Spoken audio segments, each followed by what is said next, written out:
digantikan kan sekarang. Lihat Indonesia yang peradabannya belum mapan tapi terus digoncang kan oleh pihak luar karena tidak menginginkan negeri ini ya bisa hidup dengan melihat realitas dengan baik.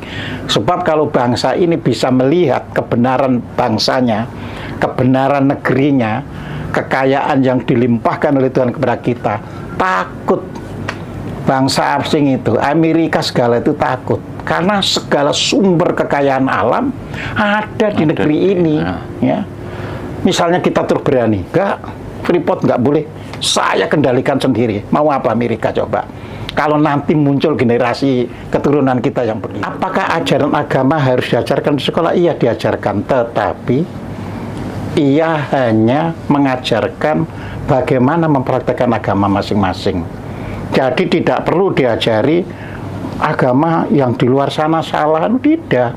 Yang belajar agama Islam itu inilah jadi orang Islam. Iya. Dan orang Islam itu dinilai pada akhlaknya, etikanya. Betul. Ya, budi pekertinya. Nah, budi pekerti ini hilang. Ya, dulu murid itu, ya, kalau apa itu salah, ya, guru negor, tapi orang tua tidak turut campur. Karena orang tua tahu etikanya. Iya. Anakku sudah dididik di sekolah. Assalamualaikum, Pak Mujib. Waalaikumsalam warahmatullahi wabarakatuh, Mas Rudi. Ya. Ketemu lagi Pak Mujib dengan jenengan. Untuk kali ini saya mau membahas tentang masalah tentang kematian ini Pak Mujib. Tentang setelah kematian. Oh, setelah kematian. Ini masalah reinkarnasi ini kan masih terjadi perdebatan. Ada pro dan kontra. Terutama dari kalangan Islam sendiri itu mengatakan katanya tidak ada dalam Islam mengajarkan atau menerangkan tentang reinkarnasi. Saya ingin menggali, mungkin Pak Mujib nanti bisa menerangkan secara detail bagaimana proses setelah kematian itu, setelah orang itu tidak lulus katakanlah rapotnya merah, apakah nanti diulang, ada istilahnya hair lagi, dihidupkan lagi gitu Pak Mujib. Dan terus apakah juga nanti ada pengadilan di akhirat seperti yang digambarkan waktu kita masih ngaji di musola dulu gitu. Monggo Pak Mujib. Nggih, Mas Rudi, begini. Kita tidak boleh terjebak, ya kan, di Islam tidak ada ini atau tidak ada itu. Ya. Kita harus bisa membedakan orang-orang Islam, ya kan. Banyak yang tidak percaya. Ya, bukan Islamnya nggak ada, tapi orang-orang Islam banyak yang tidak percaya adanya reinkarnasi. Ya. Karena tidak percaya, orang tidak percaya itu karena siapa gurunya. Terus mengapa sampai tidak ada kepercayaan itu yang dipelajari itu? Ya, ini saya beritahu ya. Sebenarnya tentang kelahiran kembali itu, ya, itu sebelum jatuhnya sebelum jatuhnya Abbasiyah ya oleh tentara Mongol ya, itu masih biasa ulama-ulama terkenal itu saling diskusi. Sebenarnya sebaiknya orang itu mengulang berapa kali, itu masih biasa ya. Ada buku-buku yang menjelaskan tentang itu. Tetapi ketika setelah runtuh oleh serangan Mongol ya terhadap Abbasiyah, maka ada yang diputuskan. Satu, tidak ada ijtihad. Ya, maka ijtihad sudah ditutup. Nah, itu setelah itu. Ya. Mengapa sampai lahir pemikiran ijtihad ditutup? Ya, supaya bisa menghadapi musuh tanpa ribut apa yang dipercaya. Iya. Ya. Kan masalah reinkarnasi itu juga termasuk apa yang dipercaya. Apa yang dipercaya. Iya. Nah, ditutup lewat pintu ijtihad. Penutupan itulah yang menyebabkan akhirnya tidak ada lagi orang, sebagian besar maksudnya sebagian besar orang Islam itu tidak bisa menerima reinkarnasi. Walaupun orang-orang tua kita di Jawa ini ya, meskipun dulu itu sudah beragama Islam, tetap mengatakan oh ternyata ini titisan dari leluhur yang kesekian. Iya. Ya, seperti itu. Artinya di masyarakat Jawa atau di masyarakat-masyarakat di luar Jawa tidak pernah mempersoalkan itu dilahirkan kembali. Yang menjadi persoalan kan akhir-akhir ini, ya, gencar bahwa di dalam Islam tidak ada reinkarnasi, ya. Jadi di situ. Nah, sekarang kalau kita ingin melihat Al-Quran kan gitu kan, kita tinggal berpikir ada tidak reinkarnasi itu gampang, yaitu pada surat 11 ayat 15, ya. Di situ dikatakan barang siapa menghendaki kehidupan dunia dan perhiasannya, ya, maka akan dipenuhi, ya, akan dipenuhi, ya, tidak dikurangi sedikit pun. Lah kalau tidak ada reinkarnasi, apa bisa dipenuhi cita-cita seseorang itu? Ya, tidak. Ya kan nggak bisa. Nggak bisa. Kan pasti penuhi itu ya, kalau nggak dipenuhi sekarang kan besoknya, ya.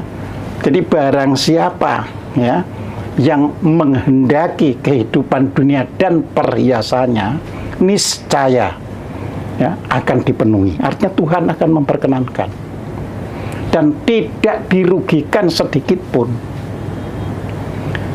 ya. Jadi di situ, tetapi mereka tidak mendapatkan kehidupan akhiratnya. Ya.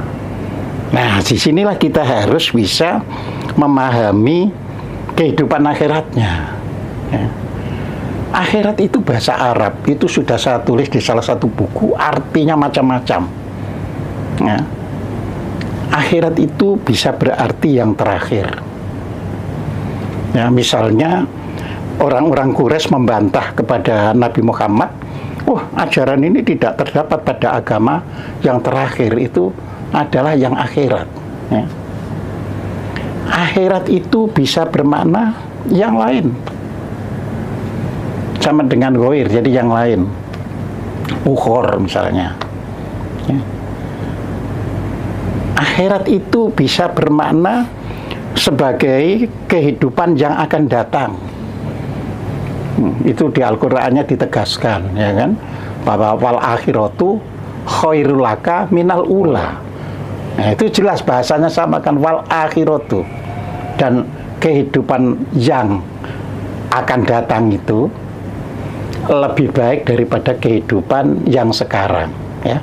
Nggak ada orang Al-Quran terjemahkan wal akhiratu khairul laka minal ula itu diterjemahkan sebagai dan akhirat itu lebih baik daripada yang sekarang. Nggak ada. Lihat semua tafsiran Al-Quran bahwa yang akan datang itu lebih baik daripada yang sekarang. Nah, jadi disinilah persoalan bahasa. Oleh karena itu di dalam salah satu buku, ya, Naskah Jawa mengatakan, begitu sebuah bangsa, ya, itu mengikuti, ya, bahasa orang lain, maka dia akan kehilangan jati dirinya. Dia akan tidak mengerti, ya, apa yang seharusnya diketahui. Karena itu dimiliki orang Arab. Iya. Iya. Iya kan? Kalau orang Arab ditanya, ya ada mangga ini itu, terus terang banyak gak ngerti. Ya, mereka ngertinya ya kurma, delima, seperti itu gitu, iya. Ya. Buatin. Iya, buatin. Ya, jadi itu adalah masalah bahasa. Jadi kehidupan, kejayaan sebuah bangsa tidak lepas dari bahasa dan sastranya yang ditopang oleh budayanya. Budaya itu apa? Segala sesuatu tentang nilai-nilai yang diwariskan kepada anak cucunya, itu budaya. Jadi begitu kita sudah tidak menerima warisan dari atasan, diberi oleh orang-orang yang dari luar, ya nggak bisa, ya. Jadi itu jelas, ya. Jadi masalah penolakan terhadap reinkarnasi itu tidak lain masalah penolakan terhadap penafsirannya, bukan pada bunyi ayat itu, ya. Misalnya di surat 17, ya kan, ayat 49 sampai 51 itu kan dikatakan di situ, apabila saya telah mati, ya, itu kan dinyatakan oleh orang Quraisy, ya, sudah jadi tulang belulang, apakah akan dihidupkan lagi? Jauh. Namanya dihidupkan lagi itu apa sekarang saya tanya? Reinkarnasi. Iya kan, berarti dihidupkan Iya. lagi kan? Iya. Ya, tidak di situ dikatakan akan dihidupkan di alam sana, Iya. tidak. Ya. Surat 7 ayat 25 itu tegas, Mas. Di bumi inilah kamu dihidupkan. Iya. Di bumi ini kamu mati. Dikubur, dan ya. dari bumi ini pula kamu dibangkitkan. dibangkitkan, Iya. Ya. Diulangi pada surat 20 ayat 55. Nah, mereka nggak mau membaca itu masalahnya. Maka waktu yang lalu sudah saya sampaikan, banyak orang hafal Al-Quran. Ya, banyak orang membaca terjemahannya, tapi kan dilewati. Mereka hanya membaca Al-Quran secara doktrin. Oh, dari guru saya ini artinya. Nah, jadi seperti itu. Ya. Lalu kalau pengadilan akhirat seperti yang digambarkan ada timbangan, mizan gitu gimana Pak? Apanya? Pengadilan akhirat, Kita mizan. sekarang itu, ya berarti kalau dilihat dari situ adalah akhirat bagi masa lalu kita. Akhirat bagi masa lalu Loh, kita. karena di dalam Al-Quran dikatakan, ya tidaklah seseorang itu memperoleh kecuali yang telah diusahakannya. Jadi saya sekarang memperoleh Hasil dari kemarin. karena saya usahakan kemarin. Saya sekarang melakukan sesuatu untuk saya petik yang akan datang. Ya. Iya. Sampai suatu hari nanti bisa ilaihi roji'un. Kan konsep Islam itu innalillahi wa inna ilaihi roji'un. Ya kan?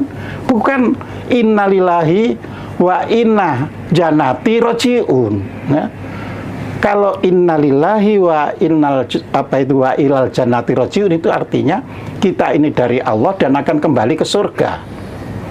Kita kembali ke Allah, dari Allah kembali ke Allah. Iya. Artinya tidak mudah orang begitu mati terus bisa kembali kepada Allah. Nah, jadi di situ, ya. Ini mungkin ada pikiran liar saya ini Pak Ujem. Seperti Nabi juga para suci yang lain itu kan beliau-beliau sudah meninggal nih Pak Ujem. Iya. Beliau-beliau itu sekarang di mana ya?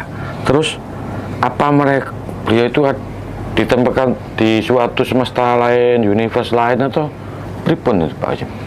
Oh, itu kan gini kan, kalau di pustaka ya yang di Jawa tentang mana kematian itu waktu yang lalu kan sudah saya sampaikan. Ya akan ngalami proses dulu ya, yaitu di alam kematian ya, baru setelah itu yang baik-baik, maksudnya sekarang hari ini itu kelakuannya baik-baik, maka masuk alam yang disebut alam kesenangan. Ya, sedangkan yang kelakuannya buruk, istilahnya kalau dinilai gitu, nggak mencapai angka 6, ya, di bawah angka 6, kalau standarnya angka 6 itu bisa masuk ke yang enak-enak, maka dia masuk alam yang disebut alam neraka. Jadi alam, ya kan? Jadi jiwa yang masuk alam neraka itu ya tidak enak.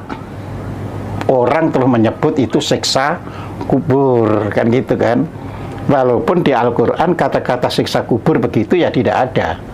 Ya, di Al-Quran yang ada misalnya di surat Yasin ayat berapa itu 62, dan ketika mereka dibangunkan maka dia mengatakan, siapa yang membangunkan aku dari tempat tidurku?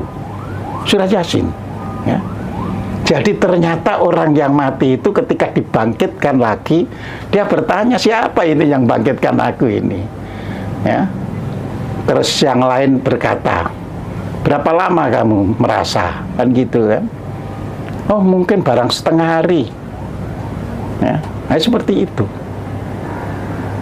Berarti kalau itu kan digambarkan seperti tidur, berarti tidak ada merasakan suatu kenikmatan atau kebahagiaan di situ bagi yang istilahnya nilainya baik, orang yang baik. Loh, iya kan, nanti kalau baik ya, Iya. kan terus bisa lanjut terus ya kan. Kalau baik kan semakin baik kan akhirnya mencapai alam yang disebut Kalau di dalam pustaka Jawa disebut hastawarana, artinya dimensi yang 8, ya kan? Kalau bahasa agama disamakan dengan surga, apa bisa, Pak? Apanya? Apa lain itu? Disamakan apa? Bahasanya dengan surga. Lah, kan beda. Beda itu. Kan saya sudah pernah menyampaikan. Surga itu bahasa Jawa. Sedangkan di Al-Quran itu disebut jannah. Jannah itu artinya kebun, ya kan? Jadi jangan heran selalu ya fil jannati tajri min tahtihal anhar. Dan di dalam kebun itu mengalir sungai-sungai. Ya. Sedangkan surga itu artinya langit. Ya.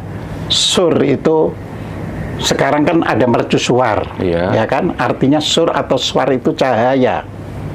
Naga itu tempat yang enak. Artinya tempat yang enak yang dipenuhi cahaya itu alam langit. Ya. Mungkin wong Arab nggak mau, soalnya kepanasan sehari-harinya. Jadi golek sing kebun kan gitu kan. Nah, kita kebun sudah terlalu banyak. Ya kan butuh sing gak ketengan kan gitu. Ya, kan? Iya. Saya juga sempat ada pikiran memang itu juga ya liar-liar gitu. Setelah Adam kan adanya di surga katanya itu. Terus diusir dari surga ke bumi. Setelah diusir kan berarti kosong, nggak ada yang ninggalin tempat di surga ini. Setelah Adam turun ini. Makanya kan kalau nggak ada yang jaga, nggak ada ini menghuni kan bisa kacau dalamnya ini, ya bisa rusak atau bisa apa kan gitu. Makanya bukan begitu, ya kan? Jadi tetap di jannah, ya kan? Ya jannah itu di bumi. Makanya Adam dikatakan, ya di dalam Al-Quran dikatakan, ya waqala rabbuka lil malaikati, ya inni jailu fil ardi khalifah, ya. Jadi memang dijadikan khalifah di bumi, fil art. Cuma artnya itu yang berkebun, yang enak, yang itu sebagai tempat penggemblengan. Tapi karena Nabi Adam tidak bisa mengikuti aturan, ya, di taman yang indah itu, ya dikeluarkan. Ya. Jadi di situ. Nah, itu kan bahasa kias saja. Iya, jadi di situ. Oke, Pak Ucim. Kalau misalnya suatu peradaban sedang mengalami kemerosotan mental mungkin yang sangat bejat sekali, kan biasanya kan diganti peradaban baru sama Tuhan. Seperti mungkin kejadian banjir bandang waktu Nabi Nuh itu, yang konon katanya diturunkan hujan selama 2 juta tahun atau berapa itu ya. Saya ingin mungkin menggali cerita ini tentang banjir bandang, terus apa cerita di balik cerita ini, kenapa kok, apakah memang harus gitu? Ada pengulangan peradaban terus. Setiap kali ada kemerosotan, kebejatan moral, terus diganti lagi sama peradaban baru. Pripun nih, Pak? Ya, jadi pertama saya lanjutkan tadi Nabi kemana? Nabi-nabi itu, ya, ilahi roji'un, ya kan? Jadi apa artinya ilahi roji'un itu? Dia hidup di tempat yang sudah sesuai dengan sistem yang dibangun oleh Tuhan. Planetnya di mana bukan urusan kita. Berarti bisa saja kan ya, di suatu planet kan bisa saja. Ya bisa saja. Iya, tapi yang jelas dia sudah hidup di sistem yang dikehendaki Tuhan. Kan kita lahir ini sesuai dengan aturan main Tuhan. Cuma setelah hidup kan sering melanggar ini dan itu. Iya. Makanya kan tidak bisa langsung ilahi roji'un. Ya. Makanya di surat Al-Baqarah ayat 28 dikatakan kan mati, hidup, baru. Kan gitu. Bisa kembali kepadanya. Kembali kepadanya artinya kembali ke aturan main yang sudah ditetapkannya. Dan itu sudah pernah yang lalu saya sampaikan, ada pada surat 24 ya, pada waktu itu, yaitu pada surat 24 ayat 25 ya, yang menyebutkan bahwa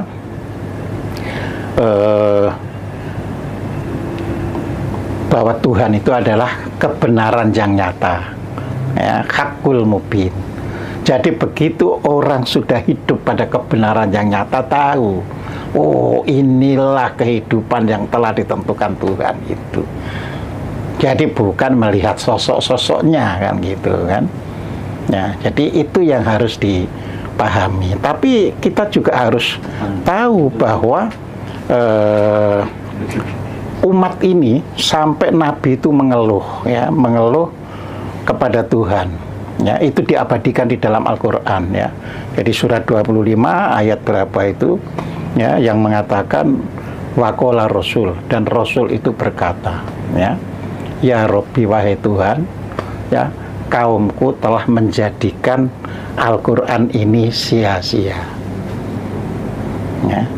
Nah, jadi artinya umat ini ternyata sebenarnya nggak tahu tentang isinya Al-Qur'an itu. Ya, makanya Nabi mengadu kepada Gusti Allah. Jadi di situ. Nah, disinilah terus berproses seperti yang disampaikan oleh Mas Dodi tadi, ya. Jadi kita terus berproses, ya. Nah, yang berproses tadi apa yang dikatakan oleh Mas Dodi? Untuk yang selanjutnya ini masalah tadi tuh pergantian peradaban. Nah, pergantian peradaban, iya kan? Kan di Al-Qur'an banyak sekali ayat yang mengatakan, ya kan, berapa banyak negeri yang kami hancurkan karena mereka telah melakukan pelanggaran-pelanggaran. Ya. Jadi namanya peradaban itu ketika kita misalnya sudah punya peradaban terus akhirnya tidak mematuhi lagi aturan main di peradaban itu, ya diganti orang. Ya. Misalnya contoh yang paling konkret, ada bangsa kan yang sekarang sudah tidak ada, misalnya bangsa Mesopotami, ya kan, bangsa Babylon, ya. Nah, itu digantikan peradabannya kan. Tapi tidak berarti orang baru kan. Peradaban itu kan ya diganti, tapi muncul orang-orang yang terus mulai bisa berpikir baik kan, ya kan. Seperti peradaban jahiliyah digantikan oleh peradaban yang dibawa oleh Nabi Muhammad. Jadi seperti itu. Jadi sama, kita bisa saja tidak ada nanti Indonesia, seperti tidak adanya keraton-keraton dan kesultanan di seluruh Nusantara. Ya. Tinggal hanya Yogyakarta. Ya. Digantikan kan sekarang, lihat Indonesia yang peradabannya belum mapan tapi terus digoncang kan oleh pihak luar karena tidak menginginkan negeri ini ya bisa hidup dengan melihat realitas dengan baik. Sebab kalau bangsa ini bisa melihat kebenaran bangsanya, kebenaran negerinya, kekayaan yang dilimpahkan oleh Tuhan kepada kita, takut bangsa asing itu, Amerika segala itu takut. Karena segala sumber kekayaan alam ada di negeri ini. Ya. Misalnya kita terus berani, enggak, Freeport nggak boleh, saya kendalikan sendiri. Mau apa Amerika coba? Kalau nanti muncul generasi keturunan kita yang begitu. Tapi udah habis. Ya, ya kan? Muncul udah habis. Iya, keduluan sudah habis, sudah eksplorasi sudah habis. Papua itu baru 1/60-nya. 1/60. Baru 1/60-nya yang diambil oleh Amerika itu. Ya. Artinya kita masih punya 59 kalinya. Iya, makanya mereka mau memperpanjang terus. Nah, begitu lahir putra-putri Indonesia yang hebat nanti, enggak, stop, enggak boleh ada itu. Ya. Kita harus mengolah sendiri, nekel-nekel kita sendiri. Ya. Banyak zat-zat yang hebat itu yang bisa mencukupi dunia, kita kelola sendiri. Berarti sepertinya kayak negara Amerika dan CS-nya mungkin menginginkan kita bodoh terus berarti. Loh ya iya, kan gini Mas Dodi ya, di dalam hal kekayaan dunia ini dibagi 4. Ya, ada negara kaya-kaya, ya, ada negara kaya miskin, ada negara miskin kaya, ada negara miskin miskin. Ya, nah ini harus kita pahami dengan benar. Negara kaya-kaya artinya negara itu kaya dan memiliki sumber daya alam. Ya. Ada negara kaya miskin. Negara itu kaya tapi miskin sumber daya alam. Contohnya Jepang. Ya, kalau kaya-kaya itu negara Amerika itu. Ya. Negara Amerika, negara-negara Eropa itu kaya-kaya. Tapi Jepang, Israel, ya, itu kaya miskin. Ya, memiliki kekayaan dengan segala pengetahuannya, teknologinya, tapi miskin sumber daya alamnya. Makanya perang sekarang itu meskipun Israel satu, ya, digempur oleh banyak, ya, Israel merasa berani terus. Karena apa? Income per kapitanya sudah 52.000 dolar. Sedangkan negara-negara sekelilingnya hanya sekitar 5.000 dolar atau kurang. 10 kali lipat ya? Iya, ya. Nah, terus ada negara miskin kaya. Ya, negara itu memang miskin, kayak Indonesia ini. Indonesia itu kategori itu? Ya, kategori miskin. Tapi alamnya kaya. Nah, jadi itu miskin kaya. Ada negara miskin-miskin seperti Bangladesh. Ya, miskin, pengetahuan apa nggak punya, sumber daya alamnya juga nggak punya. Jadi kita tinggal ngubah miskinnya jadi kaya. Karena sumber daya alamnya itu sudah luar biasa. Tapi itu nggak gampang mengubah itu karena ada kepentingan kekuatan global agar kita tetap miskin ilmu pengetahuan. Jadi miskin itu adalah miskin ilmu pengetahuan.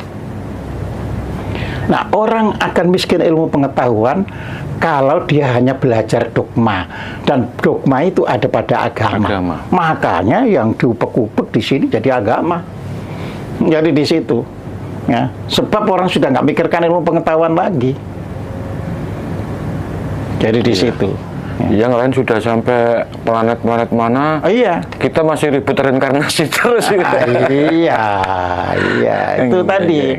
Jadi bukan hanya masalah reinkarnasi, kita ribut ya akhirat. Iya, surga neraka. Ya, padahal itu semua saya sudah sebutkan. Akhirat itu hanya konsekuensi logis. Kalau kita itu baik, ya kan? Kalau kita itu memiliki kejayaan, ya akhiratnya juga baik. Baik dan jaya. Iya. Ya, akhiratnya dimanapun diletakkan terserah, ya tetap baik dan jaya. Oke, Pak Ojim. Tapi sebenarnya kalau saya rasa itu ya, seperti pendidikan di Indonesia itu saya rasa juga ya enggak jelek-jelek amat untuk pemberdayaan atau usaha dari pemerintah untuk meningkatkan kesadaran atau cara berpikirnya juga ya sudah agak lumayan, enggak jauh kalah dengan negara-negara yang lain. Kira-kira untuk bisa itu selain dari dogma, apalagi kira-kira faktor alasan yang menghambat agar bisa berpikiran secara maju itu, Pak Ojim? Iya, jadi selain dogma kita kurang tempat pelatihan. Karena ilmu pengetahuan itu membutuhkan pelatihan-pelatihan. Kalau tanpa ada pelatihan sama dengan kita baca WA. Ya, konsep saja yang dipelajari. Itu harus ada pengetahuan, ada upaya untuk berlatih supaya namanya berlatih nanti bisa menemukan sesuatu yang kemarin-kemarin nggak terpikirkan. Nah, kita dibuat nggak bisa punya pelatihan. Contoh, seharusnya kan ketika jumlah penduduk itu naik, ya kan, maka harus diimbangi oleh jumlah sekolahan dengan fasilitasnya. Tapi kan tidak, ya. Jadi ketika jumlah penduduk itu naik, ya, misalnya Institut Pertanian Bogor, ya, ketika tahun 80-an itu mahasiswa, ya, bisa pegang satu orang satu mikroskop. Terus ini jumlah penduduk naik kan, berarti yang diterima masuk Universitas IPB kan tambah banyak. Iya. Tapi itu nggak tambah alatnya itu, ya. Iya. Nah, alasan pemerintah karena banyak persekolahan yang dibangun dan sebagainya. Anggarannya tidak ada. Ya. Anggarannya nggak ada. Ya. Nah, yang harus dipertanyakan mengapa anggaran itu tidak bisa membuat sesuai dengan apa jumlah penduduk, kita harus bisa lebih meningkat. Ya. Jadi kita sekarang itu income per kapitanya adalah sekitar 5.000 US dollar per tahun. Ya. Tapi apa itu sebarannya kan ini yang dibagi dari kekayaan GDP itu dibagi jumlah 280 juta orang ya. Nah sebarannya ya bisa ini bukan 5.000 ya, bukan 5.000 dolar tapi bisa juta dolar, tapi ini cuma ratusan dolar, cuma kalau di rata-rata 5.000 dolar. Terus bayangkan dengan Singapura penduduk 5 juta tapi income per kapitanya 60.000 dolar ya. Artinya bangun sekolah untuk 5 juta itu luwe-luwe. Iya. Nah, jadi disinilah kita harus jangan bermain kekuasaan terus-menerus. Tapi harus pikiran sadar, terbuka, jadi orang melek, ya kan, bahwa ini bangsa yang perlu ya dilindungi sesuai dengan Undang-Undang Dasar 1945 bahwa didirikan pemerintah Republik Indonesia itu untuk melindungi segenap tanah air dan penduduknya, lalu meningkatkan kesejahteraan, lalu mencerdaskan bangsa. Nah ini kan nggak pernah dipenuhi ya. Kalau nggak pernah dipenuhi ya nggak bisa kan kita terus sekolah umum itu menjadi lebih hebat gitu ya. Terus kita berebut ya, misalnya begini, di daerah Jakarta, Bogor ya, ini ada 3 fakultas kedokteran yang negeri. Saya tidak membicarakan yang swasta, karena kalau swasta duitnya dewe. Iya. Ya, yang negeri. UI punya fakultas kedokteran. UIN Syarif Hidayatullah punya fakultas kedokteran. Universitas IPB punya fakultas kedokteran. Nah, kalau kita itu melek, tidak menang-menangan, ya dibesarkan di UI saja. Jadi semua biaya yang untuk membuat ini bisa membangun kedokteran yang hebat, bisa membuat gedungnya untuk bisa nampung lebih banyak lagi. Jadi seperti itu, karena kita berpikir sempit. Kita ini berpikir untuk demi kami, bukan demi kita. Bukan demi kita bangsa Indonesia, tapi demi kami, kelompok kami, golongan kami. Nah, ini yang tidak bisa membuat pendidikan kita menjadi lebih baik. Jadi sekali lagi, pendidikan yang baik itu, ya kan, harus terbebas dari dogma dan punya sarana pelatihan-pelatihan. Oke. Ya, jadi itu. Kalau misalnya dihubungkan dengan kasus seperti seorang polisi yang membunuh ibunya, terus yang di Semarang menembak anak sekolahan, itu polisi yang jelas punya dasar pendidikan minimal SMA, ya lumayan lah, enggak kan, untuk berpikir secara logis itu sudah bisa. Tapi pada kenyataannya di Indonesia itu sangat-sangat miris Pak Ujam ya. Entah ini suatu masalah gangguan kejiwaan, mental, yang jelas bangsa Indonesia ini lagi krisis masalah kejiwaan ini Pak Patin. Nah, untuk mengenai krisis kejiwaan, apakah di dunia pendidikan ini bisa istilahnya mendongkrak untuk memperbaiki hal ini Pak Ujam? Iya bisa. Jadi kita yang kehilangan itu tadi kan, mestinya pengganti dogma itu adalah etika. Makanya waktu yang lalu pernah saya sampaikan, apakah ajaran agama harus diajarkan di sekolah? Iya diajarkan, tetapi ia hanya mengajarkan bagaimana mempraktekkan agama masing-masing. Jadi tidak perlu diajari agama yang di luar sana salah, tidak. yang belajar agama Islam itu ini loh jadi orang Islam. Iya. Dan orang Islam itu dinilai pada akhlaknya, etikanya. Betul. Ya, budi pekertinya. Nah, budi pekerti ini hilang. Ya, dulu murid itu ya kalau apa itu salah ya guru negor, tapi orang tua tidak turut campur. Karena orang tua tahu etikanya, iya. Anakku sudah dididik di sekolahan. Iya. Ya. Tapi sekarang karena orang tua ini juga produk dari pendidikan dan kehilangan etika, Iya. marah-marah kepada gurunya, ya. Lapor polisi. Lapor polisi. Nah, anak-anak ini nanti juga nggak punya etika kalau lulus. Jadi etika yang harus ditanamkan kembali sejak kelas 1 SD. Ya. Itu di negara maju diajarkan kayak di Jepang ya kan, bagaimana cara kerjasama dari kelas 1 SD loh ya, bagaimana cara kerjasama, bagaimana kalau misalnya antri ya kan, dan itu bukan diteorikan. Jadi murid-murid itu diajak ke jalan, pinggir jalan, terus di halte ya kan untuk naik bis, dan itu antri. Jadi nanti anak itu secara otomatis tidak terasa antri. Begitu pula dibuat jalan ini seberangan, zebra cross ya kan, itu juga diajari.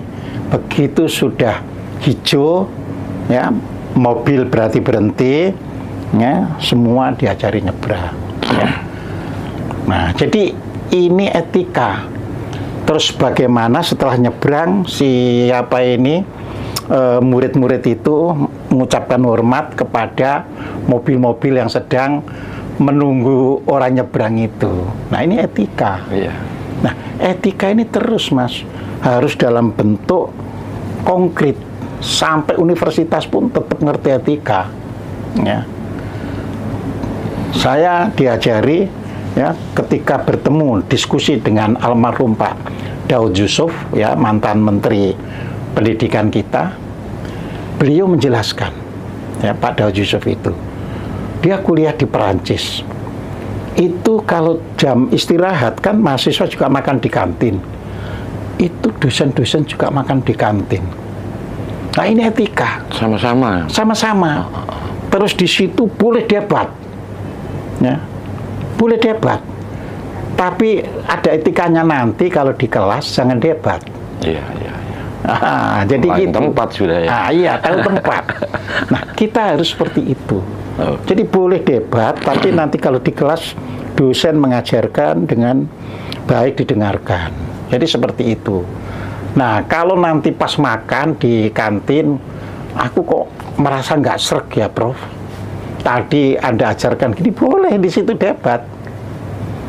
Nanti dosen juga terbuka setelah saya mohon maaf misalnya ada kesalahan tadi nyerangkan, disampaikan di kelas. Nah, kita betul-betul menghargai sama orang lain, Pak. Betul. Meskipun tidak sama pendapatnya, nggak sama pendapatnya. Ya, jadi disinilah kita perlu menanamkan kembali etika di setiap sekolahan dari SD sampai perguruan tinggi. Tentu bukan teori. Nah, kalau ada ini begini, bukan. Dalam praktek. Iya, saya ingat itu perbedaannya kentongan sama beduk. Iya. Betul. Kan saya sampaikan waktu itu. Iya.